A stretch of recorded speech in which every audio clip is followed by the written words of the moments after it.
হয়ে গেছে সব।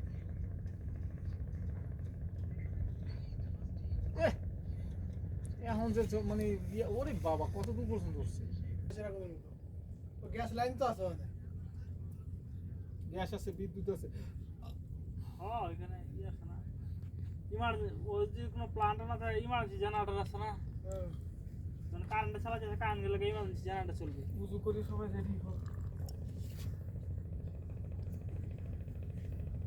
33 বছর আগে জাপানি জাহাজ এটা চিটাগাংতে খুলনা যাওয়ার পথে, চিটাগাংতে খুলনা যাওয়ার পথে ডুবে গেছিল।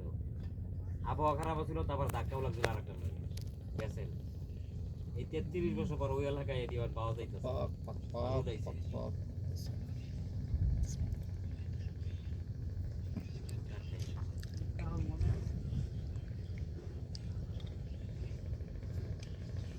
কেউ লাইভে যান, লাইভে যান। বন্ধ করে দেন।